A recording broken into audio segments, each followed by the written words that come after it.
despite a lack of direct evidence, there are compelling arguments to suggest that Hermetic schools played a role in the transition of operative Masonry to speculative Masonry in 17th and 18th century England. Masonic lodges, initially consisting of operative craftsmen, began to admit non-operative members, possibly attracting individuals from Hermetic schools like alchemy, Rosicrucianism, and Kabbalah.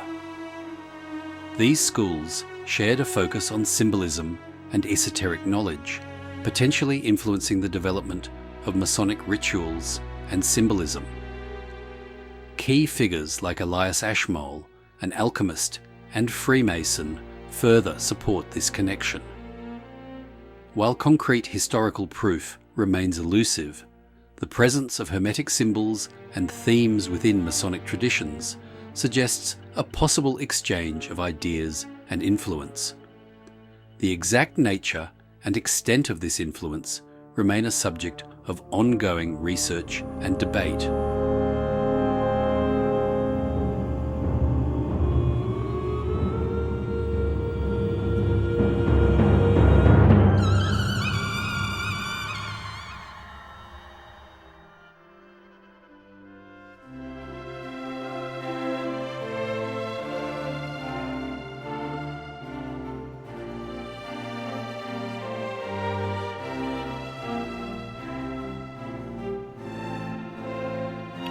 Good evening, and welcome to tonight's presentation from the Quarries, an archive of Masonic lore.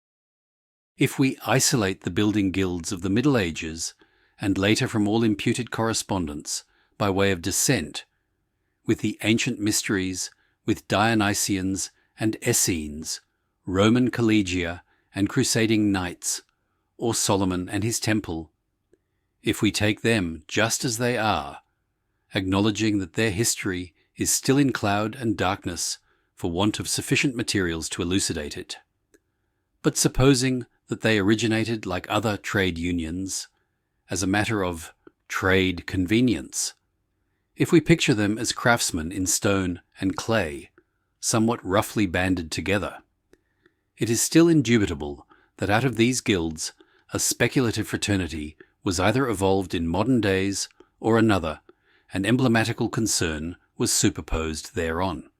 At a given period and in an undetermined place, something occurred so to transfigure these artifices that they ceased gradually to hew stones, to make bricks, to plan, and to build edifices, that they laid down chisel and hammer, assumed the mantle of philosophers, and began to concern themselves, theoretically at least, in the progress of humanity, the improvement of its moral nature, and in that which is termed loosely a spiritual experiment. How this came about is the problem which remains for our consideration and for solution, if that be possible. 3 Hermetic schools. In earlier days of research, the 18th century and onward, emblematic Freemasonry was taken on its own terms. The makers of all the spurious histories, the dreamers of all the fond romantic dreams, both here and on the continent, ignored to all intents and purposes the historical distinction between an operative and a speculative mode. Was Masonry before the world in God? Did it date from Adam in paradise? Was the first lodge opened in Egypt? However the thesis shaped it, was speculative Masonry worked in 3 degrees, having no essential distinction from those which obtain among us. And it was as much in vogue among artists who built the pyramids, Babel, or Solomon's temple, as it was among Essenes and Thebaid hermits, who built only in the heart. When other councils of research obtained in England and abroad, it became, as we have seen, a custom to explore the records of the building guilds. I do not know whether I am the first to say that this quest has failed, but I have not come across my precursor. The multiplication of old charges and analogous documents, the the tabulation of their variants, the criticism of spurious codices have exercised great skill and deserve all praise, being invaluable for the history of architecture. But as to origin or development, emblematic Freemasonry remains substantially where it was. A great dramatic mystery with its origin in the clouds. In respect of documentary evidence, we know as little whence it came as those who profess it among us know whither it is going. Under these circumstances, we seem led irresistibly to infer that it originated where and when it was first manifested, being the City of London in the early 18th century. But it happens that there is one direction which has been regarded not unfavourably as a possible source of light.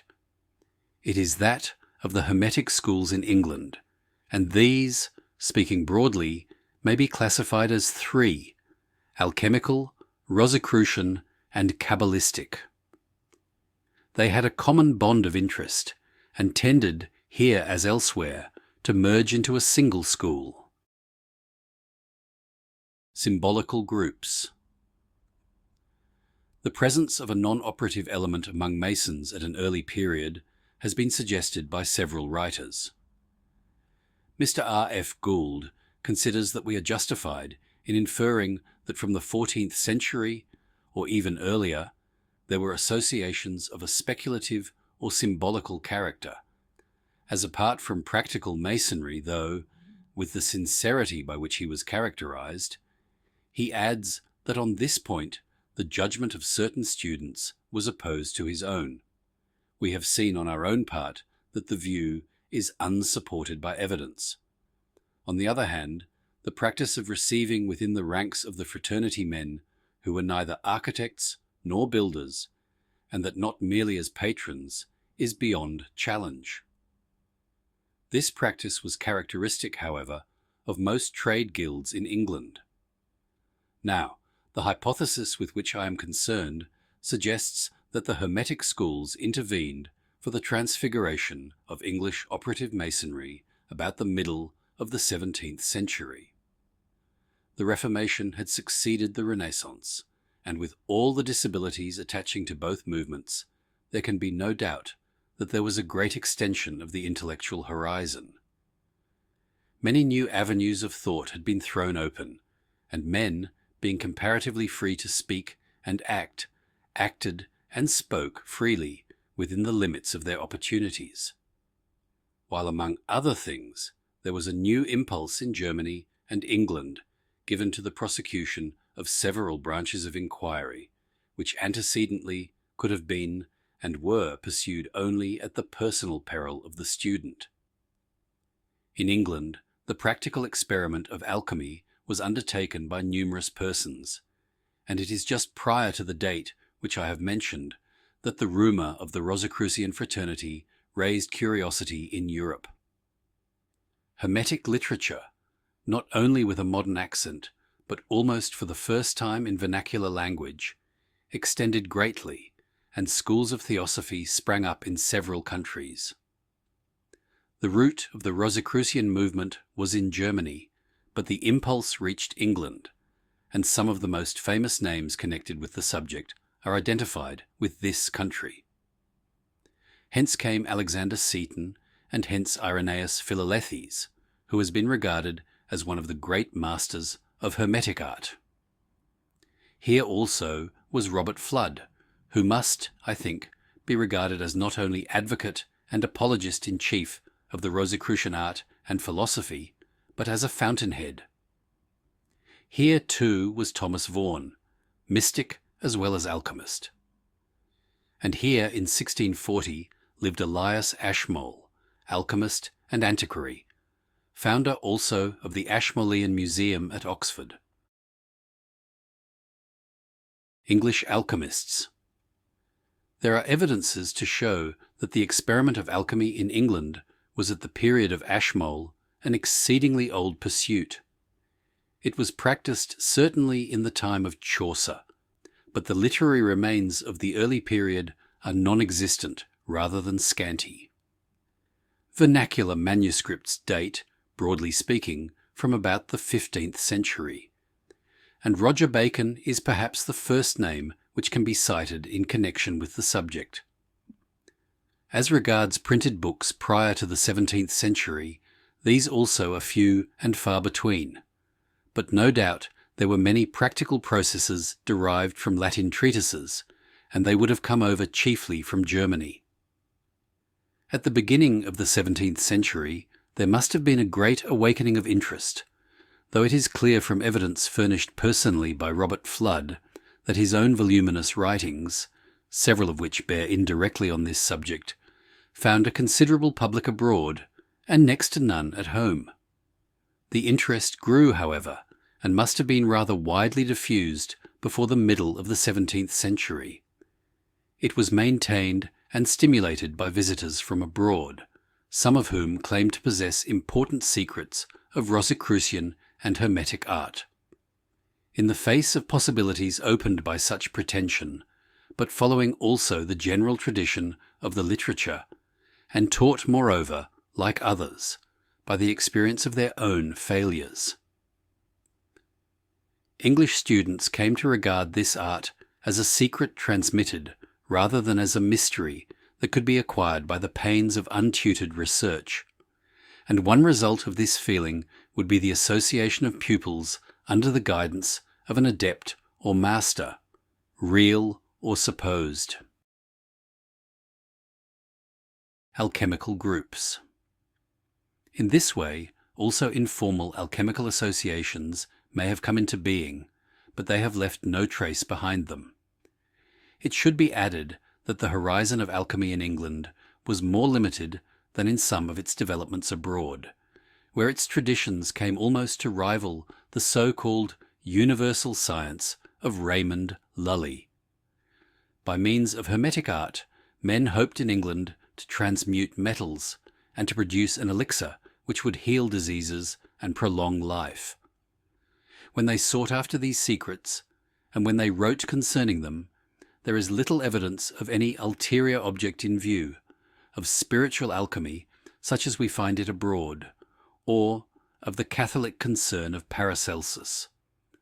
Now it is precisely in the mid-17th century that we meet with traces of a change in this respect, and when Thomas Vaughan wrote his strange little books on the subject Alchemy in England, was coming slowly into touch with a wider spirit of research, as it was pursued, for example, in Germany, and was assuming something of that accent and intention which helped to connect it, as it does connect undoubtedly, with certain broad aspects of the initiatory process.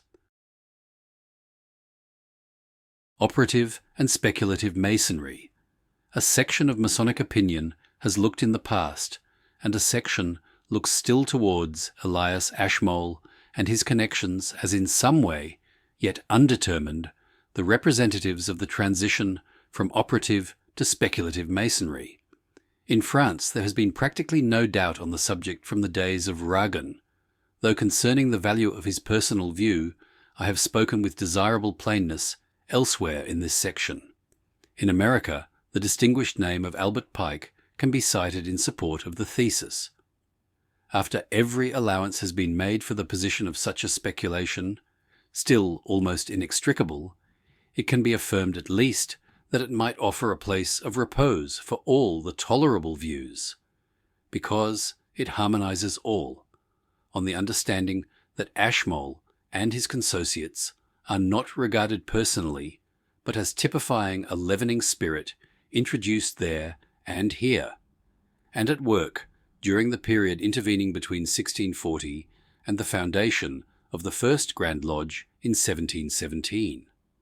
It would account at once not alone for Hermeticism itself, but for alleged Rosicrucian influence as a part thereof, for the obvious presence of Kabalistic elements in speculative masonry, and for all other contributories of a mystical character in the symbols and legends of the fraternity, as well as for that otherwise incomprehensible bond of sympathy which, in the 18th century and onward for 100 and more years, subsisted between Masonry and the purely mystical societies, and which developed at one period a most striking sequence of results, as we shall see in its place later on.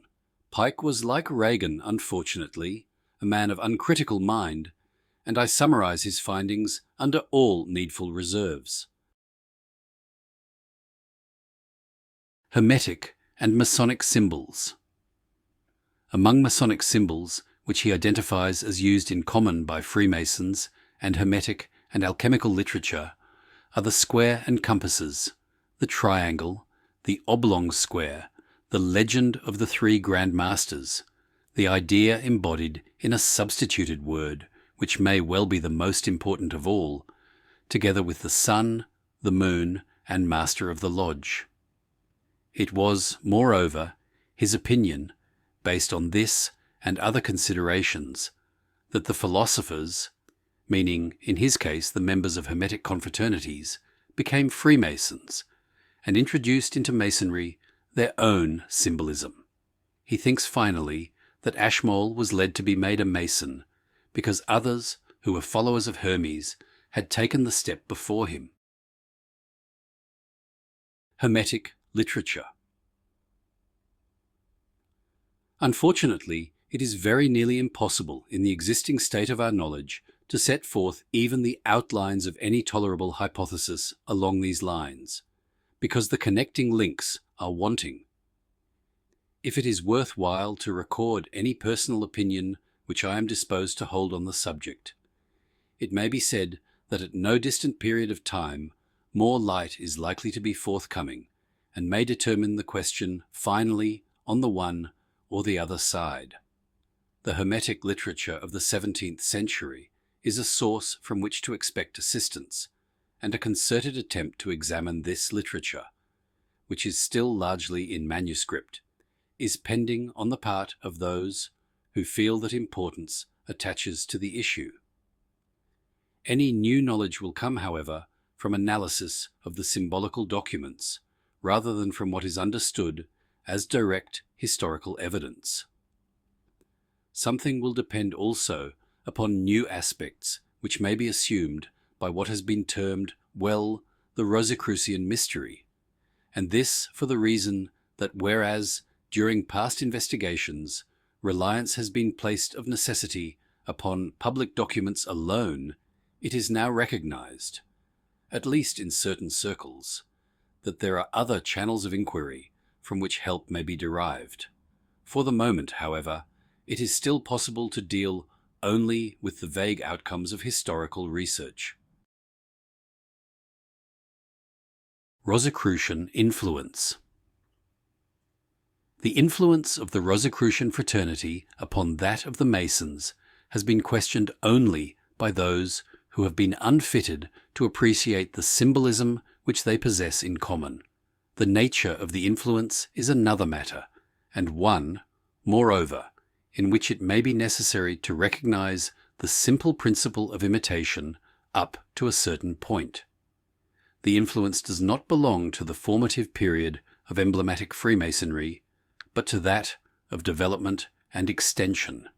It has been exercised more especially in connection with high grades, as to which it is impossible, for example, to question that those who instituted the 18th degree of the Scottish Rite either must have received something by transmission from the old German Brotherhood, or, alternatively, must have borrowed from its literature.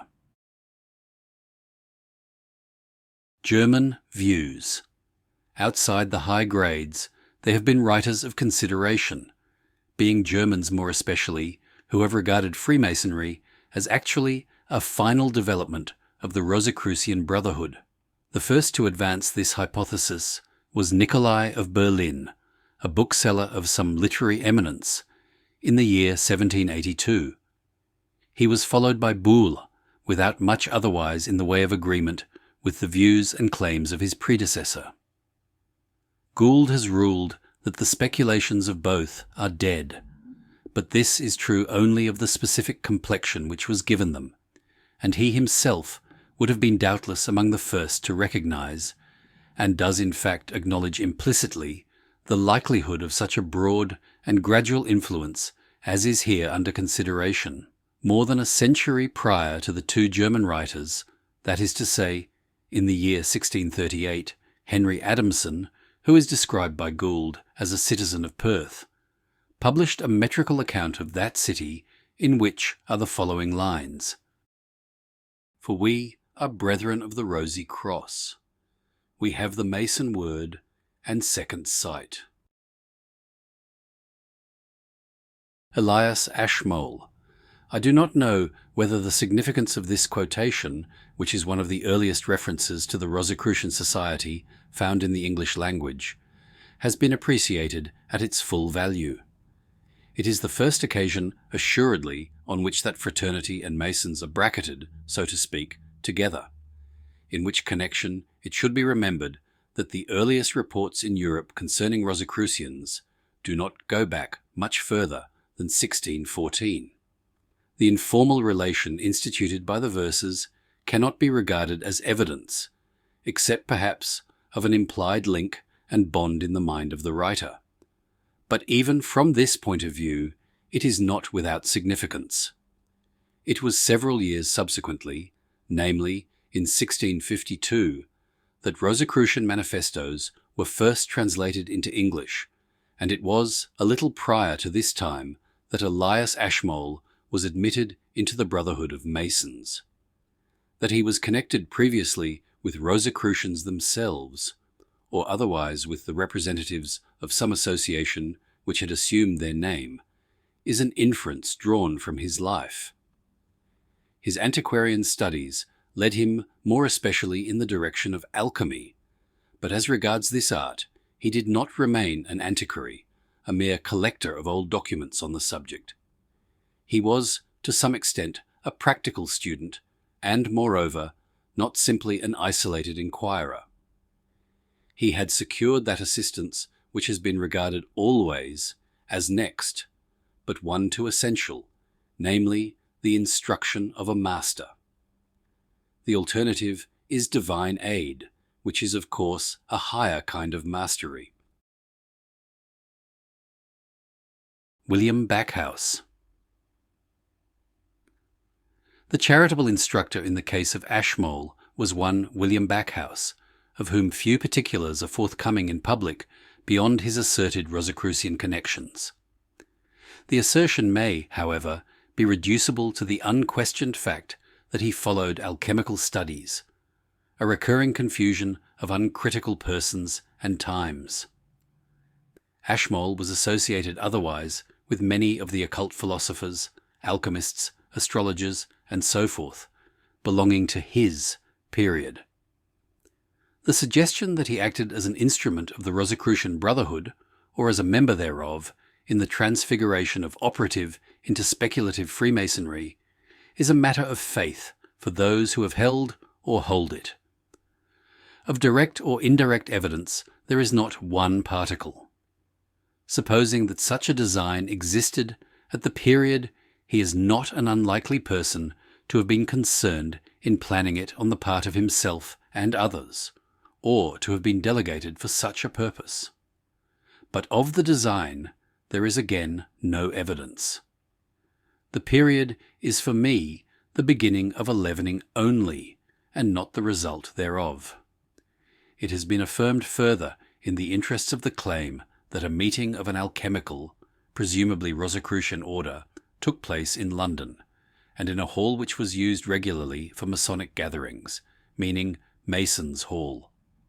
That Ashmole and his fellow Rosicrucians, perceiving how working Masons were already outnumbered in membership by persons of education not belonging to the trade, believed that the time was ripe for a complete ceremonial revolution, and that one founded on mystical tradition was drawn up therefore in writing, constituting the entered apprentice grade approximately as it exists now.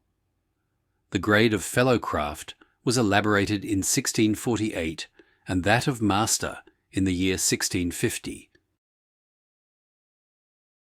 Ashmole's initiation.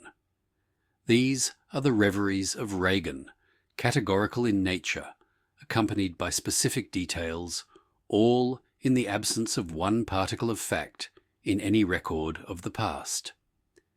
It seems to me, therefore, that no language would be too strong to characterize such mendacities, and that they could belong only to the class of conscious lying. But the charge against Ragon is more especially that he elaborated the materials of a hypothesis which had grown up among successive inventors belonging to the type of Regalini. If there were Rosicrucians in England at the date in question, if Backhouse was actually a Rosicrucian, it may be presumed that those who, according to Ashmole's own statement, communicated to him some portions, at least, of the Hermetic secrets, would not have withheld the corporate mysteries of their fraternity. But on the other hand, there is at present no historical evidence that the Hermetic order possessed any such corporate existence in England at that period, and there is no evidence that Backhouse was himself a member, holding from abroad or otherwise. However this may be, in the memoirs of the life of Elias Ashmole, as drawn up by himself in the form of a diary, there is the following now well-known entry under date of October 16th, 1646. I was made a Freemason at Warrington in Lancashire, with Colonel Henry Mainwaring of Cartichan in Cheshire, the names of those that were then at the lodge: Mr. Richard Penkett, Warden, Mr. James Collier, Mr. Richard Sankey, Henry Littler, John Ellum, Richard Ellum and Hugh Brewer. Life of Ashmole. The two noteworthy points in this extract, over and above the main fact which it designs to place on record, are that neither candidate was an operative by business, and that the work of initiation was performed evidently by the brother who acted as warden. At this period, Elias Ashmole was under 30 years of age. His father was a saddler by trade, his mother was the daughter of a draper, and he himself solicited in Chancery. But while still in his youth, he tells us that he had entered into that condition to which he had aspired always, that I might be able to live to myself and studies without being forced to take pains for a livelihood in the world. The admissions of October 16th, 1646, are not required to prove the practice of initiating men of other business than that of Masonry and its connected crafts, or even of no business at all.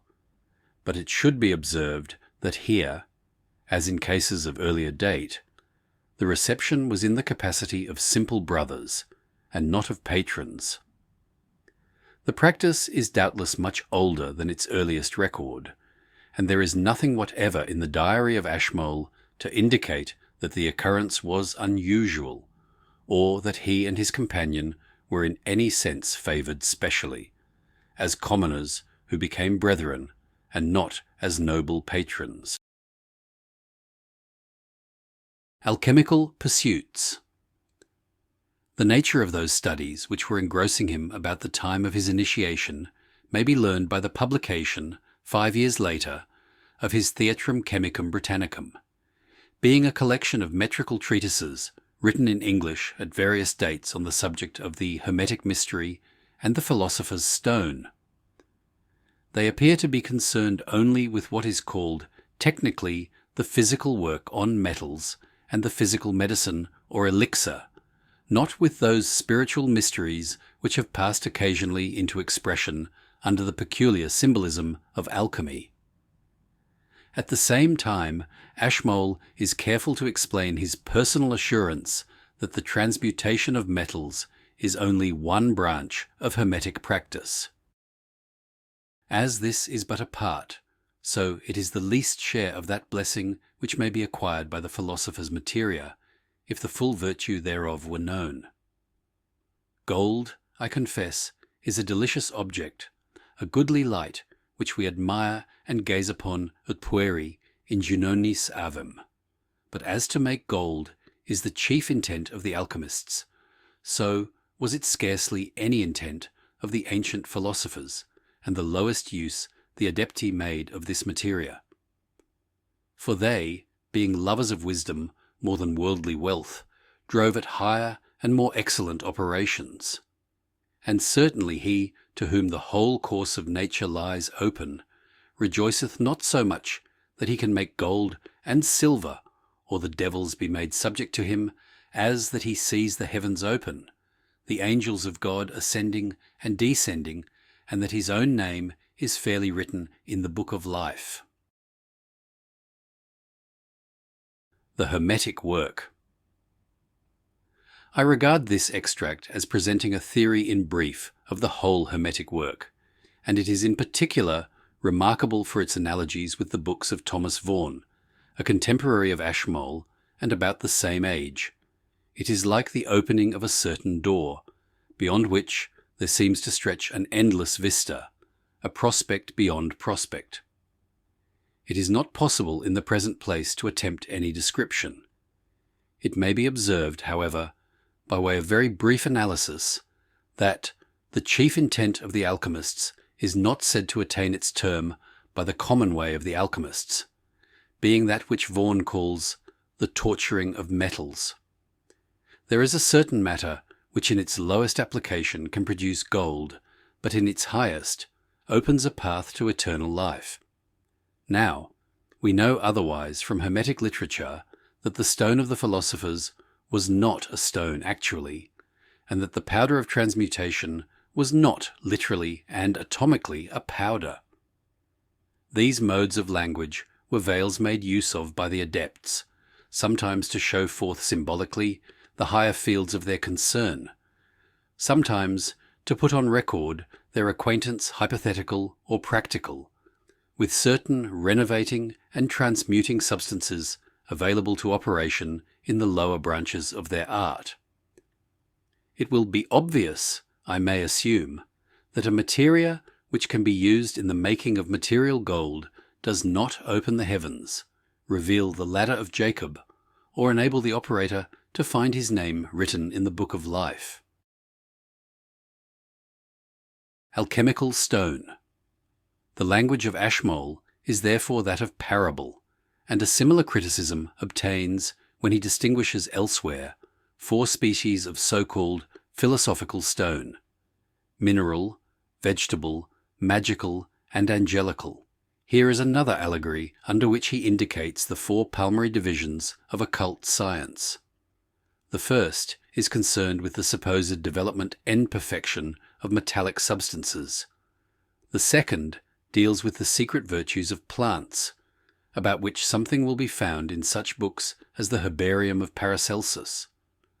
The third is, in modern language, the science of lucidity, vision at a distance, reading in the astral light, and so forth. Ber the Fourth is a celestial and divine power by which the angelical world was supposed to be opened, and by which gifts of veridic dream and prophecy were conferred upon the seer.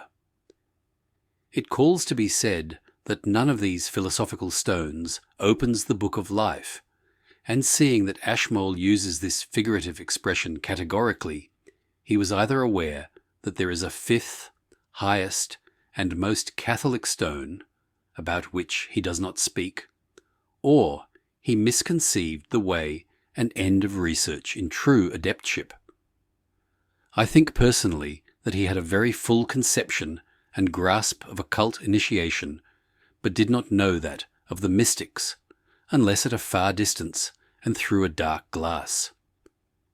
However this may be, he says generally, with regard to Hermetic practice, "I must confess I know enough to hold my tongue, but not enough to speak, and the no less real than miraculous virtues I have found in my diligent inquiry into the arcana lead me to such degrees of admiration, they command silence and force me to lose my speech."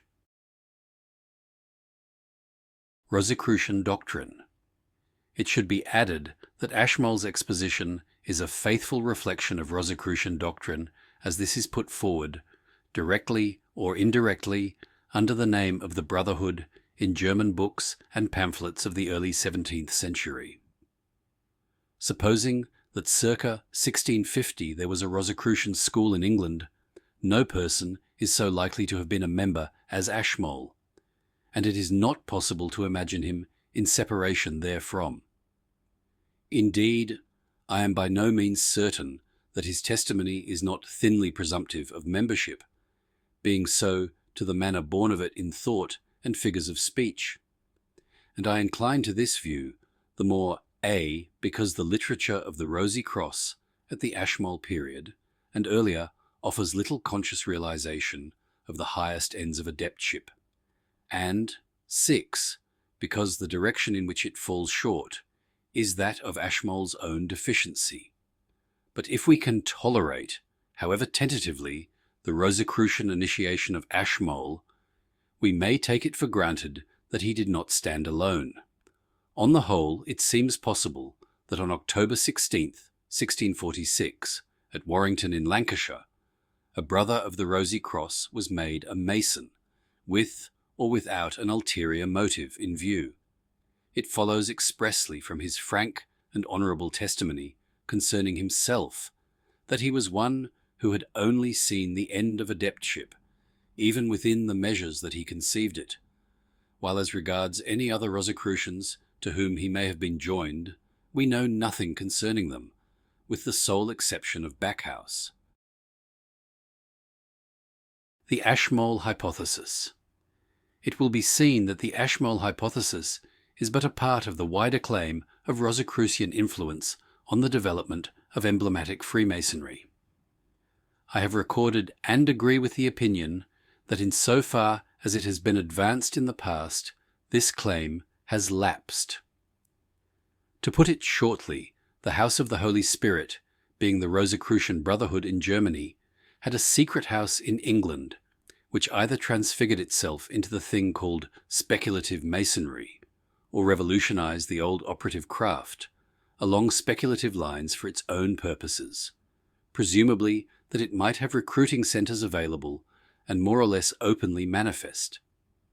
With this hypothesis, there lapses its earlier form, which even now is regarded favourably by a few here and there.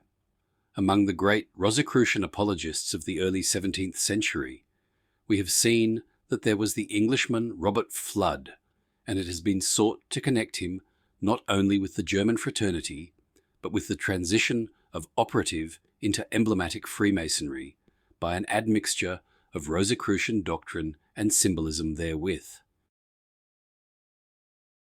Robert Flood. Supposing that the Rosicrucian Society of 1615 existed otherwise than on paper, Flood may have been brought within it, for he had certainly wrought and fought for it throughout his literary life, but we do not know. He reflected and extended its continental literature. His Masonic connections are still more slender and tentative, and are reducible within 2 simple points of fact. 1. That he lived in his later years, as indeed he died also, in Coleman Street, close to the Masons' Hall. 2. That, in the year 1660, an inventory of the company's goods, taken before the fire of London, has the following entry. Item Y. Book of the Constitutions that Mr. Flood gave why it should follow that a person whose house is near Masons' Hall is likely to have been himself a Mason, and why the Mr. Flood mentioned in 1660 must be identified with Robertus de Fluctibus, the Kentish philosopher who died in 1637. I am not able to see, but there has been reasoning of this kind. Much has been done recently to elucidate the life and writings of the Kentish occult philosopher, but the last conclusion of his latest biographer, the Reverend J.B. Craven, is that which has been reached previously by first-hand students of his Latin works, namely that there is no evidence of his alleged Masonic connections. The Operative Brotherhood. When the question at issue has been relieved from these reveries, there remains the more reasonable suggestion that the Operative Brotherhood came gradually and not unnaturally under the influence of persons who belong to both associations. It is reasonable, A, because of the non-operative element within the craft, B, because this element began to predominate, at C, because a craft mystery so curiously qualified was antecedently likely to attract the members of other confraternities, having mysteries of their own. It would attract also those who were simply Hermetic students, though isolated and unattached as such. Attached or otherwise, Ashmole is a case in point. The influence which in this manner would begin to be exercised, consciously or unconsciously, would be Hermetic in a general sense, rather than Rosicrucian exclusively. But this is a distinction which will not be realized readily by those who are acquainted only at second hand with the mystical and occult movements of the 17th century.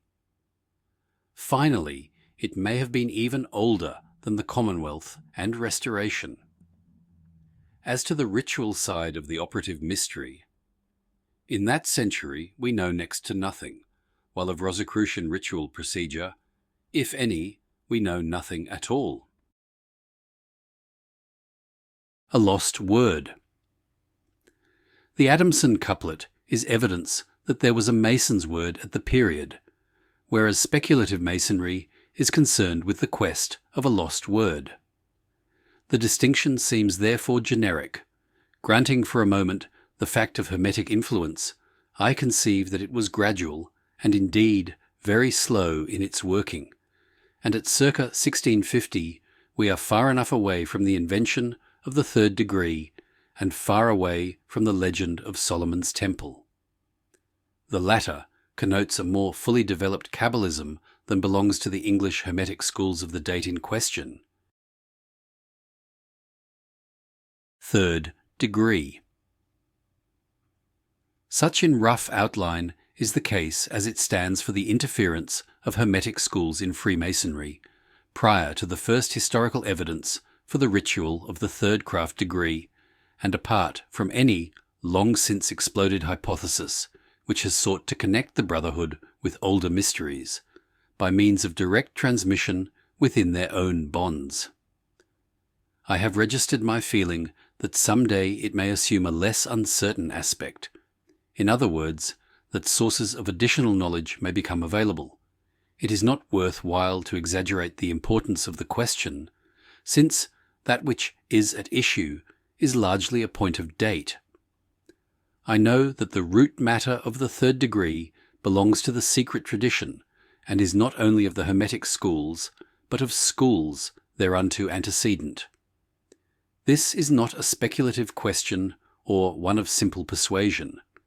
It is, moreover, no question of history, and does not stand or fall with particular personalities and dates, and with claims made concerning them. As regards both these, there is work remaining to be done, that is to say, in the purely historical field. But unfortunately, the subject has only a few sympathizers in England, and among these, a small proportion only who are qualified to work therein. Ragon's Reverie. In France, I have indicated that the Ashmolean hypothesis is practically an accepted explanation by those who are at the pains to seek for any. It has followed the lead of Ragon and has remained in uncritical hands, which have built up further fabrics of speculation in the guise of historical theses that cannot be called in question. Thus, a late president of the Martinist order in Paris found it possible to state with authority as certain facts. 1. That Freemasonry was established in England by members of the fraternity of the Rose Cross, who were anxious to create a centre for the protection of their order and for recruiting purposes. 2. That the earliest Masonic lodges were of a composite character, in part consisting of operative craftsmen, and in part of men of understanding imbued with these ulterior motives. 3. That the Rosicrucian link with Masonry began unquestionably through Ashmole. The enunciation of empirical suppositions in this language of certitude reduces an important matter of speculative research to a byword among serious students. To sum up on my own part, the Ashmolean hypothesis is a name which stands for an idea. His personal intervention in Masonry is not a matter of importance, but he represents a school, and it is the interference of the school in question which, in the opinion of a few, may enable us to understand better the rise and development of emblematic Freemasonry and the existence among us of that master grade which is at once the foundation and keystone of the whole speculative edifice. The Kabalistic School. I have dealt so far with 2 out of the 3 schools, and it seems to me that their position, so far delineated, is not altogether unlike that of speculation on Commocenes, Roman collegia, and Dionysian architects, except that these latter were obviously building guilds, while the former were symbolists speaking a tongue of symbolism. Some of them were concerned only or chiefly with the ascent of the soul in God. Some of them worked in metals, with a view to their material transmutation. But while the dedication of the former was ab origin spiritual, that of the latter, in a sense, became spiritual, for such was their kind of chemistry that they claimed to behold in their alembics a reflection of the work of God in creation and the analogy of that redeeming process by which the soul is transmuted in God. They made use of these correspondences freely in their cryptic books, which deserve at their best to be termed books of devotion as well as records of physical experiments. The integration of men like these in lodges of Masons could not fail of effect. We know that it occurred in the case of Ashmole. Our difficulty is to ascertain that there were others who followed in his steps, and this is our hindrance about the hand of Hermetic schools in Freemasonry. When we pass, however, in its proper place to a consideration of the Kabalistic or Third Hermetic school, the position will prove, I think, different, though it may not take us further back than the 18th century.